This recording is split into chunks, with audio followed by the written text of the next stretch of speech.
Bienvenue sur Africa 24. Avant de débuter ce journal, l'ensemble de la rédaction d'Africa 24 tient à vous souhaiter une belle et heureuse année 2015. Une nouvelle année heureuse, riche en amour, paix, succès et joie. Et dans cette nouvelle édition du 12-15, à la une de l'actualité, le Congo se dirige-t-il vers une modification constitutionnelle? Le doute reste persistant face au parti au pouvoir qui ne s'est toujours pas prononcé clairement à ce sujet. D'autres sujets de préoccupation ont également été à la une de cette année 2014. Les détails dans ce journal. Et puis nous reviendrons sur ce que l'année 2014 a apporté au Nigeria. Nous verrons que les secteurs de la politique et de l'économie ont particulièrement cristallisé l'actualité nigériane et devrait se poursuivre en 2015. Et enfin, au Rwanda, les acteurs culturels sont restés mobilisés en 2014. Le pays a été admis au Conseil de la mode du Commonwealth. La musique, elle aussi, s'est fortement illustrée avec le concours national des artistes chanteurs qui a suscité un réel engouement au pays des 1000 collines. Mais avant de développer ces titres, premier jour de l'année ce jeudi 1er décembre, mais également célébration de la fête nationale soudanaise. Depuis 1956, l'indépendance du pays a été proclamée dans une allocution prononcée à l'occasion du 59e anniversaire de l'indépendance. Le président soudanais Omar el-Béchir a réitéré ce mercredi que les élections générales au Soudan auraient lieu comme prévu en avril 2015. Il a invité toutes les forces politiques du pays à se tenir prêts à cet effet. Briguera ne briguera pas au Congo Brazzaville. La révision de la Constitution est sur toutes les lèvres.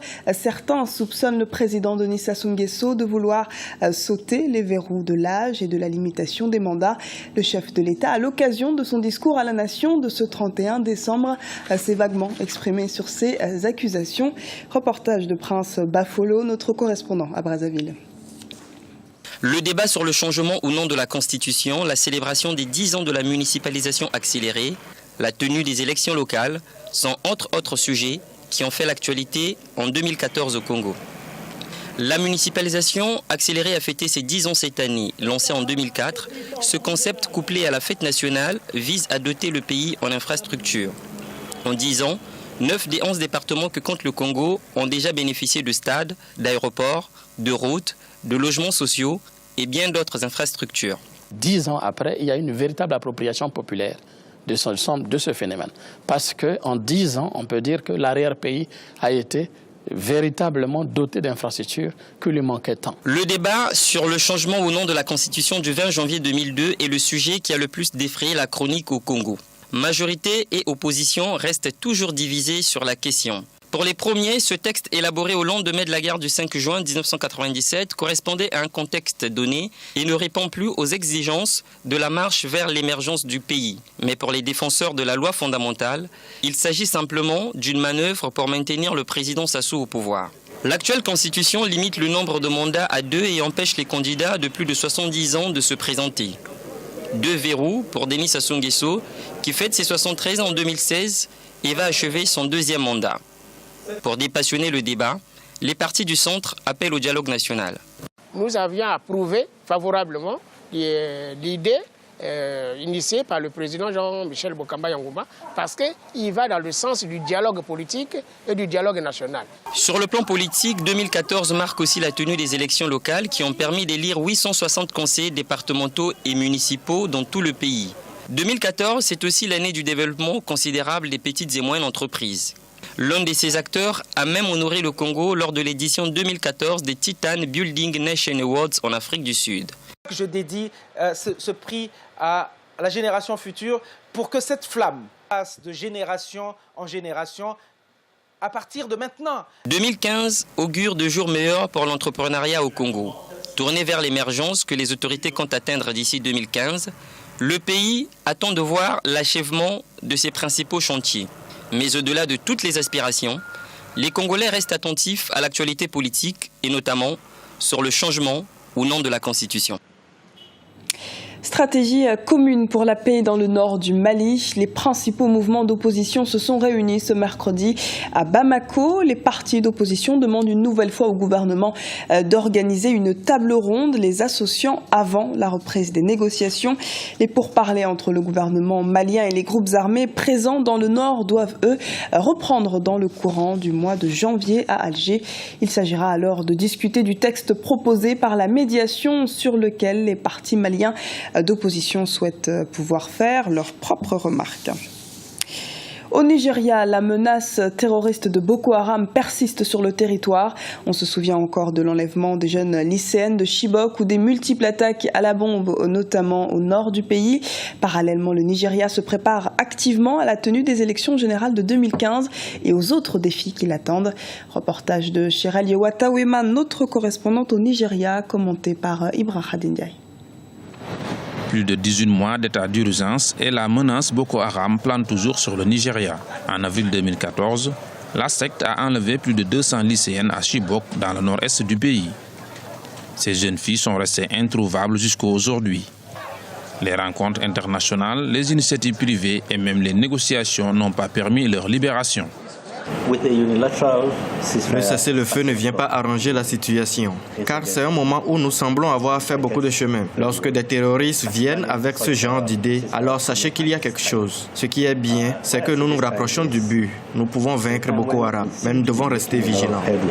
Si Boko Haram dicte sa loi, le Nigeria est tout de même venu à bout de la fièvre à virus Ebola. Le pays a enregistré son premier cas en juin 2014. Le système sanitaire, malgré la grève en cours, a pu contenir la maladie. Seulement 20 cas ont été recensés, dont 8 décès. Le virus est parti pour l'instant. L'épidémie a été vaincue. C'est une histoire spectaculaire qui montre que le virus Ebola peut être contenu. Nous avons gagné une bataille. La guerre ne se termine que lorsque l'Afrique de l'Ouest sera déclarée indemne de la fièvre Ebola. En même temps, le pays se prépare activement pour les élections générales et présidentielles. Le président Goodluck Jonathan est candidat à sa propre succession. L'année 2014 a également été marquée par les réformes engagées par l'État dans le secteur du sport, notamment le football. Réforme dans le football, réforme également dans la gestion des finances publiques. Le gouvernement fédéral a annoncé en novembre 2014 son intention de réduire de moitié les subventions sur les produits pétroliers en 2015. Ce n'est pas la première fois que le pays connaît une baisse du prix du pétrole et ce ne sera pas la dernière. Mais contrairement aux autres fois, nous avons effectivement commencé la restructuration et la diversification de cette économie. Si vous regardez, vous en verrez la preuve.